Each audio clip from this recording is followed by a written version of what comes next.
Om Shanti. Translation of PCD 3614. Morning class dated 10th November 1968. Clarification date 18th May 2021.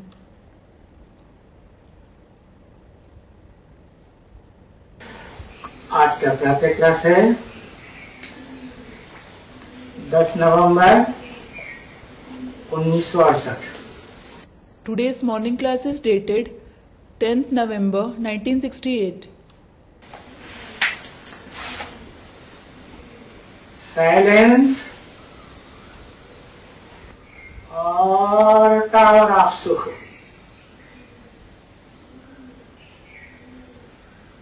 अर्थात शांति धाम और सुख धाम। The tower of silence and the tower of happiness mean the abode of peace and the abode of happiness respectively.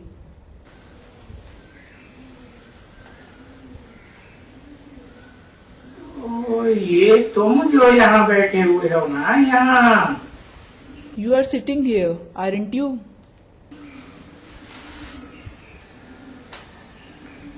तुम्हारी बुद्धि यहाँ दुखधाम में नहीं रहना चाहिए। Your intellect shouldn't stay here in the abode of sorrow. तुम्हारी बुद्धि अभी कहाँ रहना चाहिए? Where should your intellect stay now? कहाँ जाना चाहिए? Where should it go? पहले तो शांति धाम, शांति चाहिए। There is definitely the abode of peace first. You need peace. सारी दुनिया शांति चाहती है। The entire world needs peace. सब अशांत हुए पड़े। All of them have become restless.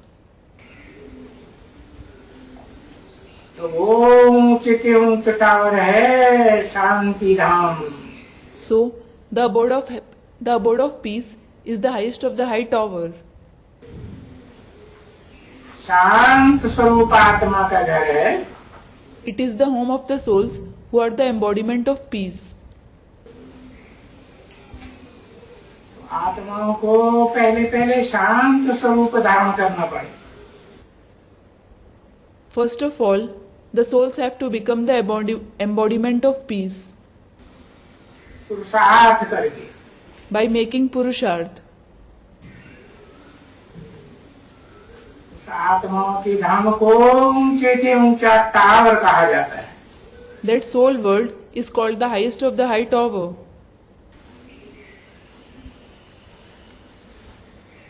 और टावर तो तुम शांति धाम के टावर हो। Speaking about tower, you are the tower of the abode of peace. क्योंकि उस टावर में जाने के लिए पुरुषार्थ कर रहे हो। It is because you are making purusharth to go to that tower. कि हम शांति धाम के उस टावर में जावे, ऊंचे के ऊंचे tower. Thinking we should go to that highest of the high tower of the abode of peace. Tower में कैसे जाते हो? Well, how do you go there?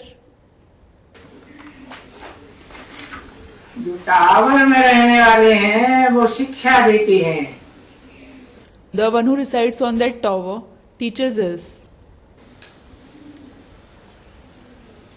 और वो उस टावर में रहने वाले कहते हैं मुझे याद करो। And he, the one who resides on that tower, says, remember me. अनेकों को याद न करो, माम एकम याद करो।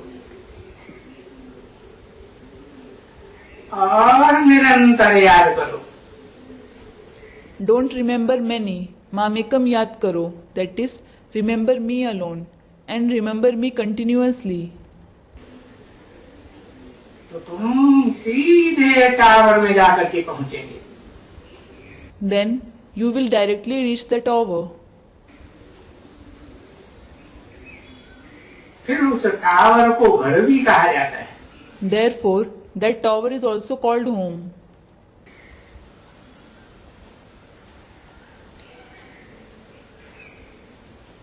कौन आत्माएं रहती हैं? Which souls live there?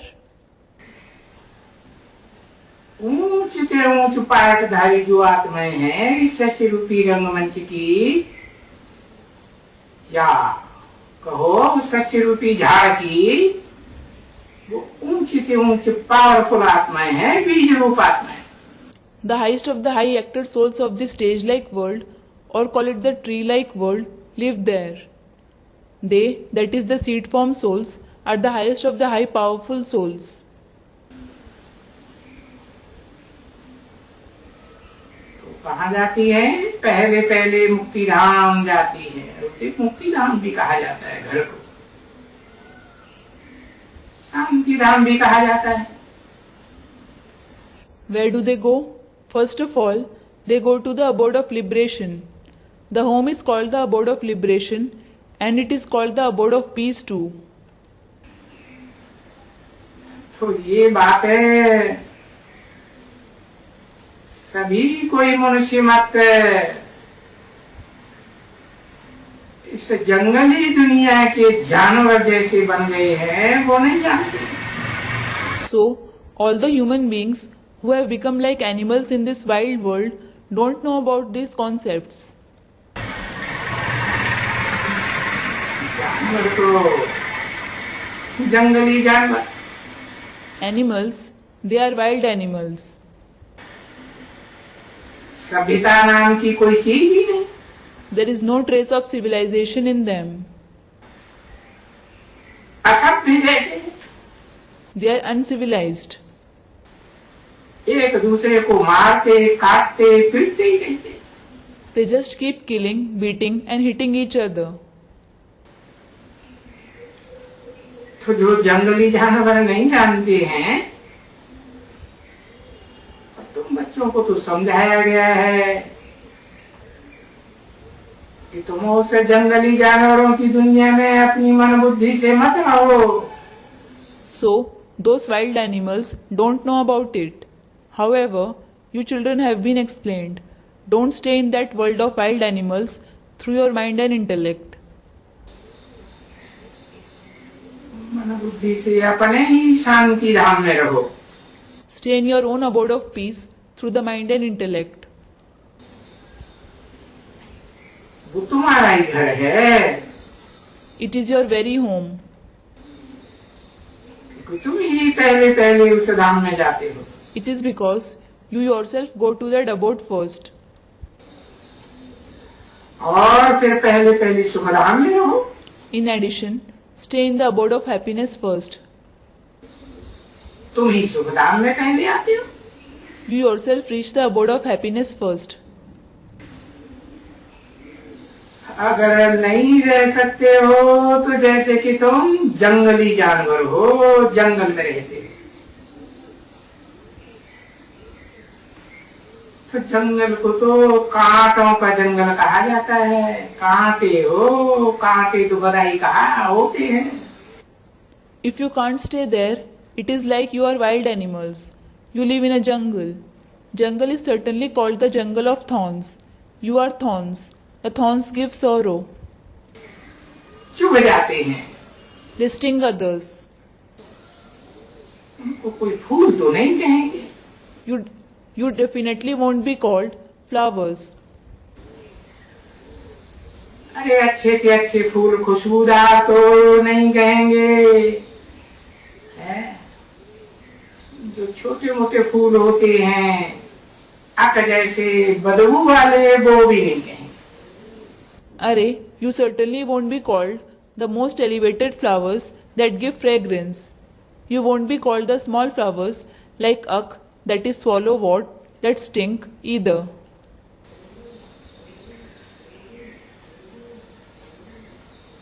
तुम जब नहीं रहते हो शांत, या शांति धाम में नहीं रहते हो, सुख धाम में नहीं रहते हो, तो तुम गोया जैसे कि फिर वो ही कांटों के जंगल के हो। When you don't stay silent, or when you don't stay in the abode of peace or the abode of happiness, it means like you belong to that very jungle of thorns.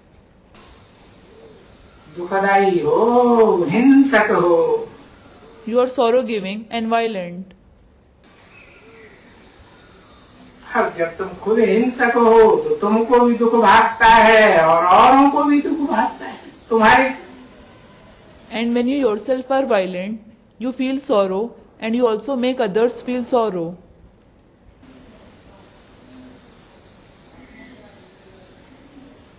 तो तुम अपन को ऐसे समझो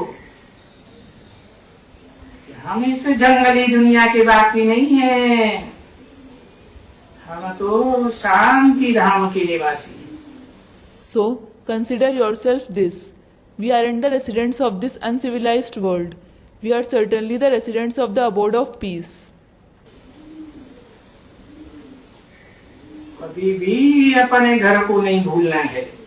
You should never forget your home. कब नहीं भूलेंगे? When won't you forget it?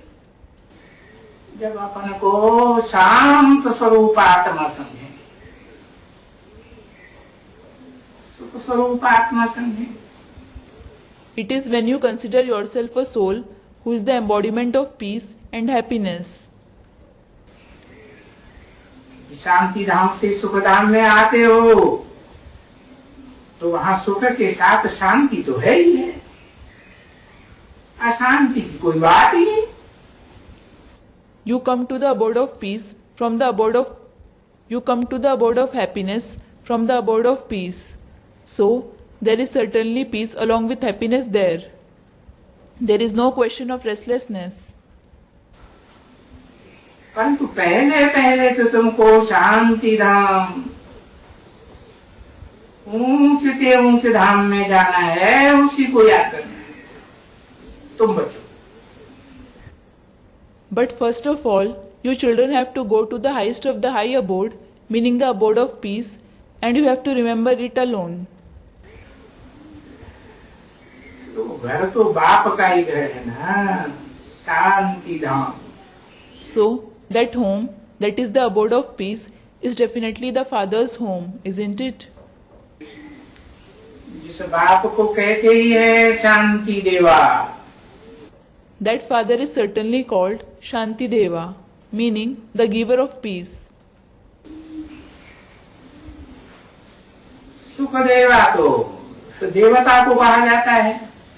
A deity is called Sukhdeva, that is the giver of happiness. उसका नाम ही है विष्णु देवता, वैकुंठ धाम का। His very name is the deity Vishnu, the resident of the abode of Vaikunt. परंतु विष्णु भी तो रचना है। However, Vishnu is also a creation. जैसे ब्रह्मा रचना है वैसे विष्णु भी रचना है, एक बाप की रचना। Just like Brahma is a creation, similarly, Vishnu is also a creation, the creation of one father. तो वो बाप है तावरा, tower of Shanti Dham. So that father is the tower of the abode of peace. अरे वो घर तो है ही आत्माओं का। Arre, it is in fact the home of the souls. वहाँ श्रेष्ठ के श्रेष्ठ पार्ट बजाने वाली बीज रूप आत्माएं ही रहती हैं। Only the seed form souls who play the most elevated part live there. और वो बाप का भी घर है। And it is the father's home as well. और वो भारत जहाँ भगवान आते हैं, शांति का टावर, सुख का टावर प्रत्यक्ष होता है, वो भारत है ही दुख का घाट बन गया है।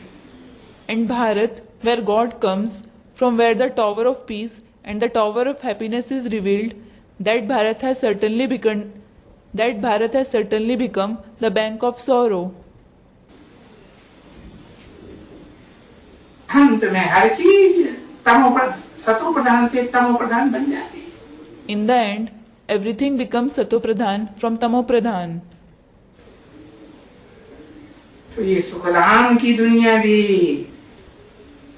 सुख कम होते होते होते होते आज दुखधाम बन चुकी है, दुख का घाट। Today, as the happiness reduces gradually, this world of the abode of happiness too has become the abode of sorrow, the bank of sorrow.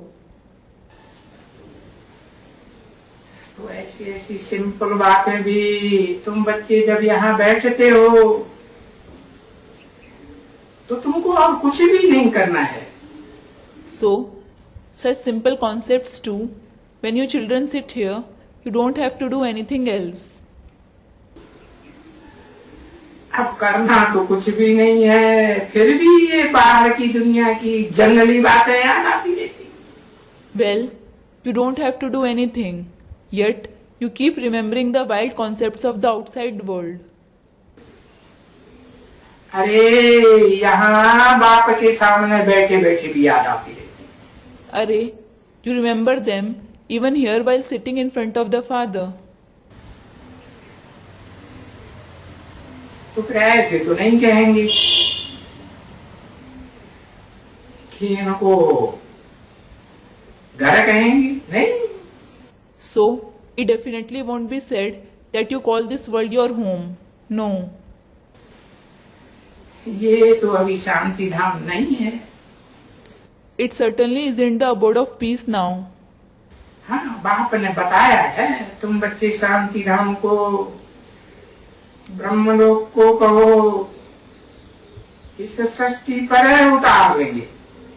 Yes, the Father has said, you children will bring down the abode of peace or call it the Brahmalok in this world. अभी नहीं है। It isn't that now. तो घड़ी घड़ी बाप कहेंगे कि शांति धाम को याद करो, सुख धाम को याद करो। So, the Father will say every moment, remember the abode of peace and the abode of happiness. हाँ, गीता में भी तो ऐसे ही है ना? In addition, it is the same way in the Gita too, isn't it? क्या है? What is there? गीता में लिखा है, न तत् भासयते सूर्यो न शशांको न पावते। जहाँ सूर्य चंद्रमा अग्नि का प्रकाश ही नहीं पहुंचता, वो मेरा शांति धाम घर है। It is written in the Gita, na tad bhasyate suryo na sashanko na pavaka, meaning the place where the light of the sun, the moon and fire doesn't reach at all, that is my home, the abode of peace. जहाँ तुम बच्चे एक बार पहुंच जाते हो, तुम आत्मा रूपी बच्चे, तो इस दुख की दुनिया में वापस नहीं आते। The place where you children in the form of souls reach once, then you don't return to this sorrowful world again. यद्गत्वा न निवर्तन्ते तद्धामा परमम् है। Yadgatva na nivartante tadhama paramam mama. It is like that, isn't it? तो ये गीता में लिखा हुआ है। So, it has been written in the Gita. Gita ही है इस दुनिया का सर्वशास्त्र शिरोमणि। The Gita itself is the crown jewel among all the scriptures of this world. सारी दुनिया के जो भी वेद ग्रंथ शास्त्र हैं, उन सब का माई बाप, बाइबल का भी माई बाप, कुरान का भी माई बाप। It is the mother and the father of all the Vedas, Granth and scriptures of the entire world. The mother and the father of the Bible as well as the Quran. तो ये तुम बच्चे जानते हो कि वो माई और बाप दोनों कैसे है? So, you children know how he is both the mother as well as the father. परम ब्रह्म भी है, बड़े के बड़ा माता का पाठ बजाने वाला भी है। He is Param Brahma as well as the one who plays the part of the most senior mother. बहुत सहनशील पाठ बजाने वाला भी है। He is also the one who plays a very tolerant part. नाम ही है परम ब्रह्म, His very name is Param Brahma, जिसके लिए शास्त्रों में गाया हुआ है, गुरु ब्रह्मा गुरु विष्णु गुरुर्देवो महेश्वर, गुरु साक्षात परम ब्रह्म तस्मै श्री गुरुवे नमः। for whom it has been praised in the scriptures, Gurur Brahma, Gurur Vishnu, Gurur Devo Maheshwara, Guru Sakshat Param Brahma, Tasmai Shri Gurave Namah. अरे उसके मुकाबले तो ब्रह्मा विष्णु भी, हरे शंकर भी इतना ऊंच पाठ बजाने वाले नहीं हैं। Arey, Brahma, Vishnu and even Shankar don't play a high part when compared to him. Shankar को तो दिखाते ही हैं, विनाश कर दिया सारी दुनिया। They certainly show for Shankar that he destroyed the entire world. इतना गुस्से, He is so aggressive. तो तुम बच्चे जानते हो कि ये वो ही गीता है, वो गीता जो भगवान ने और धर्म पिताओं की तरह मुख से बड़बड़ी सुनाई थी। So you children know, it is the very Gita which God narrated verbally through his mouth like other religious fathers. ये गीता नहीं जो कागज में लिखी हुई है, पुस्तक में लिखी हुई है। It isn't about the Gita which has been written on a paper or a book. और वो भगवान वाच है, And it is Bhagwan Vach. भगवान ने मुख से बोली है, God has narrated it through his mouth. कोई शास्त्र की लिखा पट्टी नहीं की है। He hasn't written this scripture. ये भगवान वाच तुमको क्या बनाए देता है? What does this Bhagwan Vach make you into? नाम ये भगवान वाच, ऊंचे ते ऊंचा भगवान, तो ऊंचे ते ऊंचा क्या बनाएंगे? The very name is Bhagwan Vach. When he is the highest of the high God, what will he make you into? ऊंचे ते ऊंची ही बनाएंगे ना। He will certainly make you into the highest of the high, won't he? कौन होता है ऊंचे ते ऊंच? Who is the highest of the high?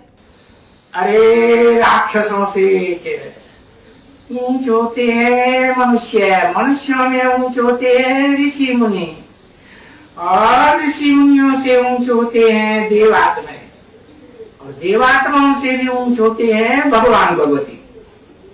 तो भगवान आकर के क्या बनाएंगे? है भगवान भगवती ही बनाएंगे ना। Arey, the human beings are higher than demons, the sages and saints are higher than the human beings, and the deity souls are higher than the sages and saints, and God and Goddess are higher than even the deity souls. So, what will God come and make you into? He will definitely make you into God and Goddess, won't he? है? अरे भगवान को स्वर्ग का मालिक बनाएंगे। Arey, God will certainly make you into the master of heaven. और भगवान क्या नरक का मालिक बनाएंगे आकर के? Well, will God come and make you into the master of hell? जैसे उन शास्त्रकारों ने लिख दिया कि द्वापर के अंत में भगवान आया और पापी कलयुग की स्थापना करके चला गया। Just like those compilers of scriptures have written that God came at the end of the Copper Age and went back after establishing the sinful Iron Age. ये संभव है क्या? ऊंचते ऊंच होगा तो ऊंचते ऊंच काम करेगा ना। Is it possible? When he is the highest of the high, he will certainly perform the highest of the high task, won't he? कि नीचे काम करेगा? Or will he perform a low task? Student replied, yes. जबकि स्वर्ग का मालिक बनने बैठे हो तुम बच्चे, तो फिर पहले तो अपने घर को याद करो, शांति धाम को याद करो, और फिर स्वर्ग को याद करना चाहिए। When you children are sitting here to become the masters of heaven, remember your home, the abode of peace first. Then you should remember heaven. ऐसे है ना? It is so, isn't it? ऐसे तो नहीं है कि आज की दुनिया में लोग बहुत दुखी हैं, या कोई को बहुत तेज बुखार आता है, नस नस दर्द करती है, तो उसको रसगुल्ला दे दो भाई सुखी हो जाओ, तो खाएगा?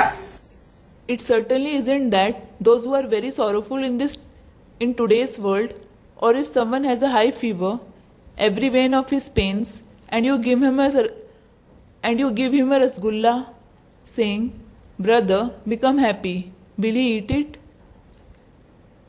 नहीं खाएगा। क्या चाहेगा? He won't. What will he wish? सुख चाहेगा या शांति चाहेगा? Will he wish for happiness or peace? शांति चाहेगा ना? He will wish for peace, won't he? तो पहले शांति धाम को याद करो ना। So, remember the abode of peace first, won't you?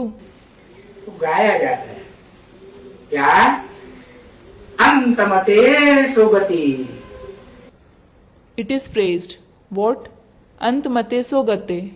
Meaning, as are the final thoughts, so is the destination.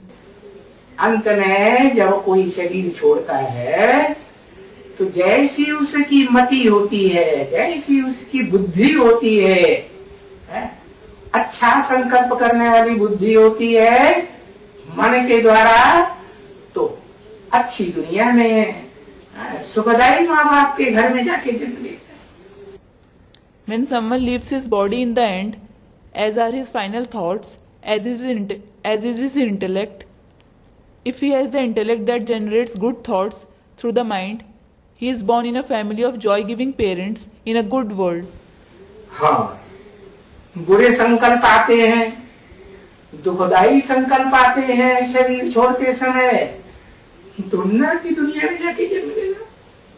तो गाया जाता है अंतमते सुगते।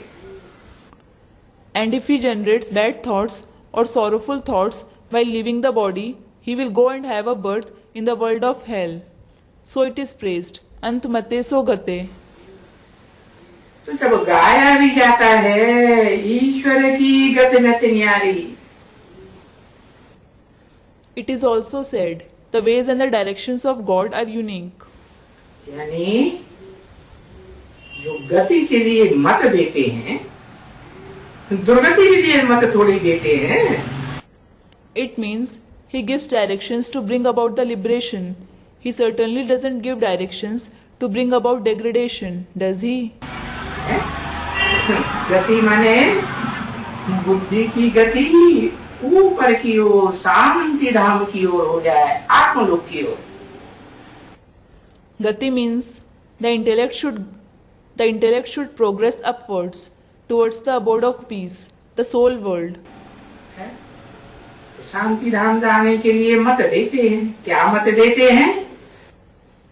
He gives direction to go to the abode of peace. What direction does he give?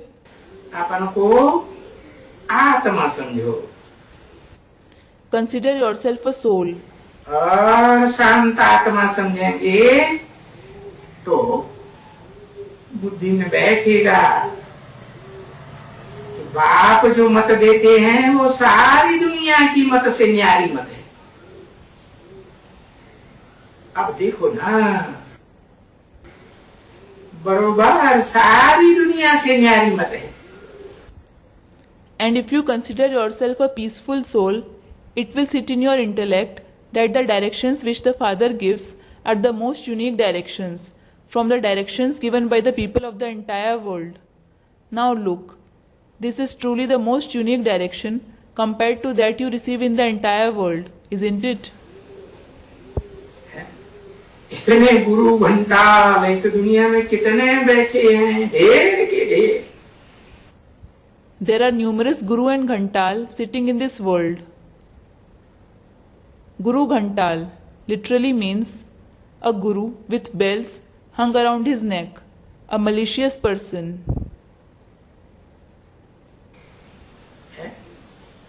और उनकी संख्या बढ़ती ही चली जा रही है दुनिया में. And their population is continuously increasing in the world. लेकिन दुनिया की हालत क्या है?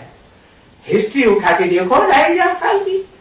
दुनिया नीचे जा रही है, गड्ढे में जा रही है, दुख की ओर जा रही है, अशांति की ओर जा रही है कि सुख की ओर जा रही है. But what is the condition of the world? Look at the history of 2500 years. Is the world degrading? Is it going towards ditch? Is it going towards sorrow and restlessness? Or is it going towards happiness? सारी दुनिया में दुख ही दुख. कोई मनुष्य मात्र ऐसा नहीं है जो ये कहे कि तन से, धन से और मन के संकल्पों से हम सदा सुखी रहते. कोई छाती ठोक करके नहीं कह सकता. There is sorrow and only sorrow in the entire world. There is no such human being who says, I always stay happy through the body, wealth and the thoughts of the mind. No one can say this openly. बाप ने समझाया ना बच्ची. अरे इस दुनिया के, इस नारकीय दुनिया के, दुखदायी दुनिया के कोई भी धर्म पिताओं को, धर्म स्थापकों को गुरु नहीं कहा जा सकता. The father has explained this, hasn't he, daughter?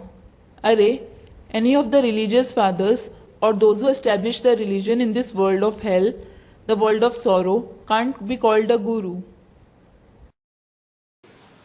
गुरु तो उसे कहा जाएगा जो सदगति करे. है ना, धर्म पिताओं ने, गुरुओं ने तो आकर के और ही खास भारत की और सारी दुनिया की दुर्गति कर रखी है. The one who brings about the true liberation himself will be called a guru. These religious fathers and gurus have brought about the degradation of especially Bharat and generally of the entire world all the more. अरे वो तो एक ही ऊंचे से ऊंचा भगवंत है. वो तो ऊंचे से ऊंचे शांति और सुख के टावर की दुनिया स्थापन करने आए हैं ना. Array, it is only the one highest of the high God who has come to establish the highest of the high world of the tower of peace and happiness, hasn't he?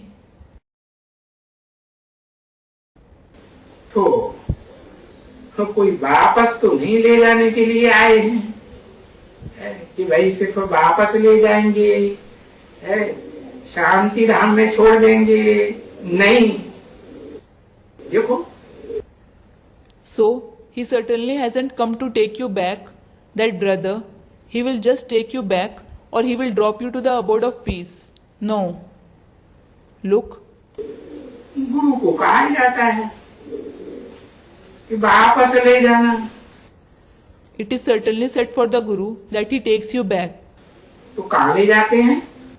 So, where does he take you? कहते हैं निर्वाण धाम गया. It is said he went to the abode of Nirvana. वहाँ वाणी का गम ही नहीं. There is no sorrow of speech there at all. अरे वो शांति धाम में वाणी कहाँ होती है? Array, there isn't speech in the abode of peace, is there? वो तो वानप्रस्थ में ले जाते हैं. He takes you to the Vanprastha stage. तब तो गुरु को कहा जाता है ना. It is then that you call him a guru. किस लिए गुरु किया जाता है? Why do you make a guru? गुरु तो किया जाता है उद्धार करने के लिए. You make a guru in order to be uplifted, uddhar. उत माने ऊपर, हर माने हरण करके ऊंचे से ऊंचे धाम में मन बुद्धि रूपी आत्मा को ले जाते हैं. उसको गुरु कहा जाता है. Ut means upwards, and har means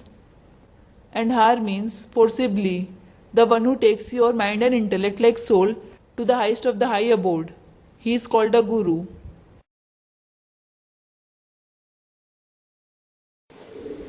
तो अभी ये बात बेहद के बाप ने आकर के समझाई.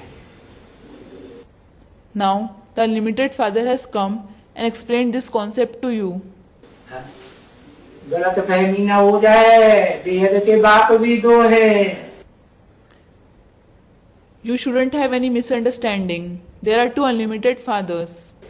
एक है मनुष्य सृष्टि का बाप, आदम, Adidev, Adinath, Adam. One is the father of the human world, Adam, Adidev, Adinath, Adam. और दूसरा है आत्माओं का बाप. And the other is the father of the souls. आत्मा अविनाशी है और देह The soul is imperishable and the body, देह विनाशी है. तो देह का बाप भी विनाश की ओर ले जाएगा या अविनाशी बनाएगा. विनाश की दुनिया में ले जाएगा. it is perishable. So, will the father of the body take you towards destruction, or will he make you imperishable? Yes, he will take you to the world of destruction.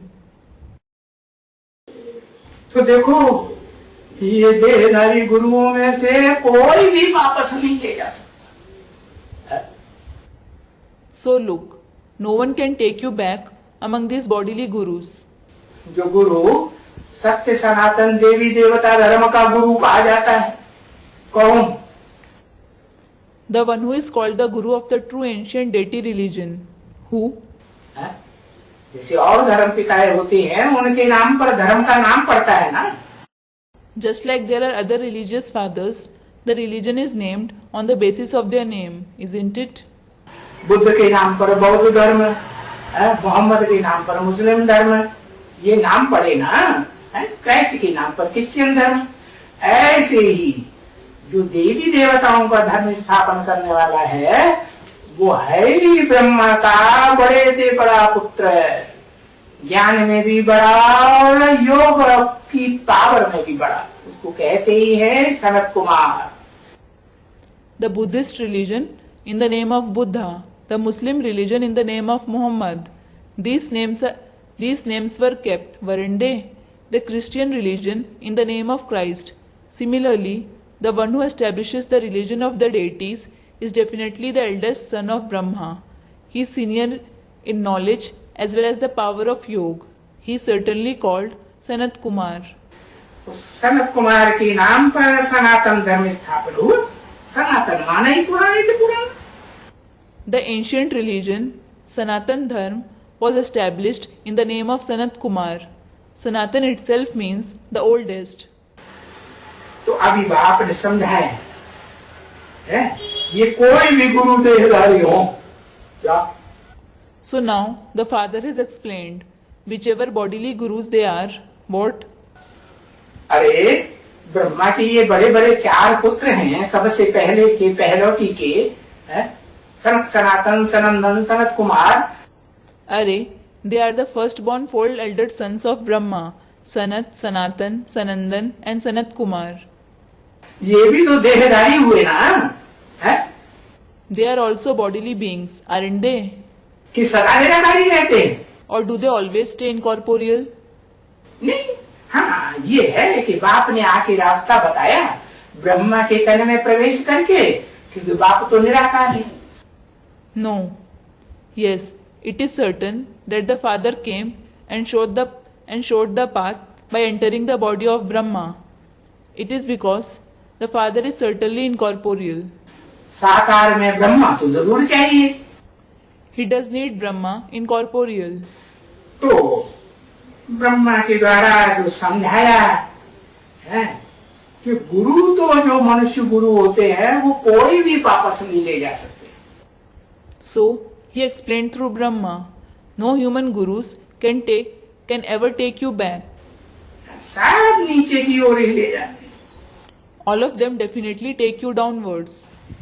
इसलिए एक भी मनुष्य वानप्रस्थी नहीं है. क्या? This is why not even a single human being is Vanprasthi. What? सब वाणी में आने वाले हैं। Everyone comes in speech.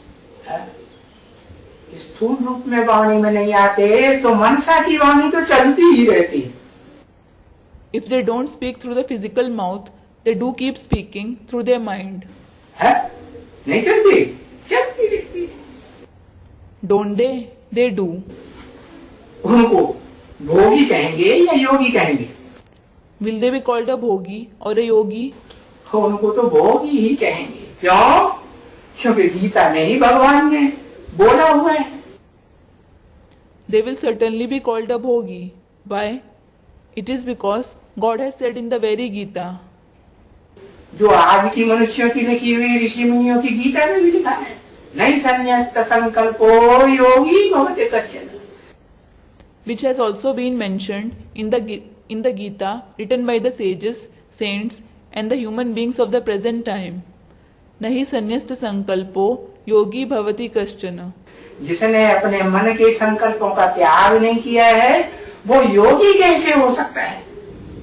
The one who hasn't renounced the thoughts of his mind, how can he be a yogi? तो ये सब झूठ ही झूठ है जो आज के गुरु है। So, all these gurus of the present time are just false. क्या क्या सिखाते रहते हैं? देह का योग सिखाते रहते हैं। आसन लगाओ, श्वास प्रश्वास रोको, प्राणायाम करो। What? What do they keep teaching? They keep teaching the yoga of the body. Perform asana, hold your breath, do pranayam. अरे ये देह के योग सिखाते हैं, सब झूठ सिखाते हैं। Arey, they teach the bodily yoga. They teach everything false. वाण प्रस्थमाना ही वाण से परे निर्वाण धाम में ले जाना, शांति धाम, जहाँ वाणी का गम ही नहीं है। Vanprastha itself means to take someone beyond speech, to Nirvan Dham, the abode of peace, where there is no sorrow of speech at all. क्या वहाँ वाणी होती ही नहीं? What? The place where there isn't speech at all. वाणी होती है? नहीं होती। Is there speech? No.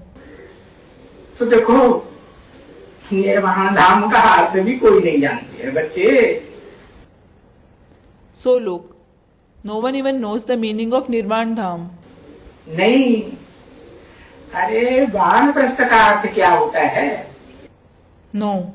Arey, what does Vanprastha mean? प्रकृष्ट रूप से वाणी से परे चले जाना।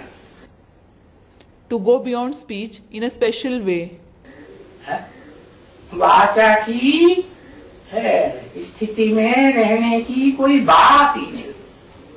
There is no question of staying in the stage of speech at all. न गुरु जानते हैं वानप्रस्थ का, तो न उन गुरुओं के फॉलोअर्स जानते। Neither the gurus know the meaning of Vanprastha, nor do their followers know it. इसलिए गाया जाता है। This is why it has been praised. क्या कि गुरु जिनके अंदर चेला Satya. What? Those disciples whose gurus are blind are ruined. चेलों की सत्यानाश हो जाती है ना। So, the disciples are ruined, aren't they? कोई भी गुरु हो, अव्वल नंबर का गुरु हो, सत्य सनातन धर्म का Sanat Kumar, No matter whichever guru he is, he may be the number one guru, Sanat Kumar of the true ancient religion. ऊंच से ऊंच गुरु हुआ ना। He is the highest of the high guru, isn't he? देहधारी धर्म गुरु हुआ ना। He is a bodily religious guru, isn't he? वो भी मनुष्य सृष्टि को नीचे ले जाता है या ऊपर ले जाता है? Does he too take the human world towards downwards or upwards? वो खुद भी नीचे जाता है और सारी दुनिया को भी नीचे। हाँ, उसमें जब तक वो ऊंचे से ऊंचा भगवंत निराकार आत्माओं का बाप रहता है तो वो जरूर उसमें आकर के क्या नरक की दुनिया को स्वर्ग बना के जाता है। He himself goes downwards and also takes the entire world downwards. Yes, as long as that highest of the high God, the incorporeal father of the souls is present in him, he does come in him and goes back after transforming the world of hell into heaven. नरक की दुनिया के बीच में रहकर ही स्वर्ग की दुनिया स्थापन कर देता है। He establishes the world of heaven despite living amidst the world of hell.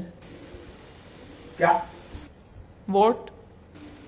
ऐसा आजौआ गरुआ वंडरफुल काम कोई समझेगा? जल्दी किसी की समझ में नहीं आता। Will someone understand such miraculous, amazing, wonderful task? No one understands it quickly. तो देखो, इन गुरु भंडारों की बातों में आने से सारी दुनिया की सबकी सत्यानाश हुई है ना। So look, the entire world, everyone has been ruined because of being influenced by the gossips of this Guru and Ghantal, haven't they? सब भ्रष्टाचारी, All of them are Bhrashtachari. भ्रष्ट कामेंद्रियों से जन्म लेते हैं और सारा जीवन भ्रष्ट कर्म करते हैं। They are born through the corrupt Kamendriya and they perform corrupt actions in their entire life. मरते समय भी भ्रष्ट संकल्प आते हैं। They have corrupt thoughts even while dying. बताया ना, अंतमते सो गते। It was said, Antmate so gate, wasn't it? तो नरक की दुनिया में मरते हैं, नरक की वाइब्रेशन में मरते हैं, तो नरक में ही जाके जन्म लेंगे। So, when they die in the world of hell, the vibrations of hell, they will definitely be born in hell itself. तो गाया जाता है भ्रष्टाचारी और श्रेष्ठाचारी। So, it is said, Bhrashtachari and Shrestachari. भ्रष्टाचारी भ्रष्ट इंद्रियों से ही कर्म करते हैं। Bhrashtachari perform actions only through the corrupt Indriya. भ्रष्ट इंद्रिय जो है वो सबसे जाती है कामेंद्रिय। The Kamendriya is the most corrupt Indriya. है, सारा जीवन वो कामेंद्रिय का ही संकल्प चलता रहता है। They keep thinking about the Kamendriya itself their entire life. तो अंतमते So as is their last thought, अंतमते स्त्री को पुरुष याद आएगा, पुरुष और पुरुष को स्त्री का कामांग याद आता है और स्त्री पुरुष का जन्म लेती है, पुरुष स्त्री का जन्म लेता है। the female will remember the male organ in the end, and the male remembers the organ of lust of the female. Hence, the female is born as a male and the male is born as a female. हाँ, कोई कोई ऐसे भी होते हैं, बहुत तो powerful आत्मा होती है, तो ज्यादा से ज्यादा 2 जन्म स्त्री के या 2 जन्म पुरुष के ले सकते हैं। However, there are some very powerful souls who can have 2 continuous births of a female or a male at most.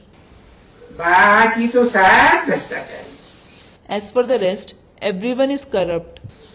तो देखो, अभी तक भी ये श्रेष्ठाचारी और भ्रष्टाचारियों के चित्र तो बनते हैं ना। So look, the pictures of the Shrestachari and the Bhrashtachari are certainly prepared even till now, aren't they? श्रेष्ठाचारी देवताओं के मंदिरों में मूर्तियां बनाकर रखी जाती हैं और उनकी कितना पूजा अर्चना करते हैं। They prepare the idols of the elevated deities and place it in the temples, and they worship and adore them so much. और जो आज के मनुष्य हैं, जो भी दाढ़ी मूंछ वाले, क्या चाहे शिवाजी हो, चाहे राणा प्रताप हो, चाहे ऋषि मुनि हो, कोई भी हो, उनको मंदिर बना के पूजा की जाती है क्या? नहीं। And what about all the human beings with beard and mustache of today's world? What? Whether it is Shivaji, Rana Pratap, or sages and saints, whoever they are they worshipped after building a temple for them? No. तो देखो, ये चित्रों में अंतर तो हो गया ना? नहीं अंतर हो गया? विकारियों के चित्र और निर्विकारी देवताओं के। So look, There is certainly some difference in the pictures, isn't there? Isn't there a difference? There is a difference between the pictures of the vicious ones and the picture of the viceless deities. Om Shanti. Om Shanti.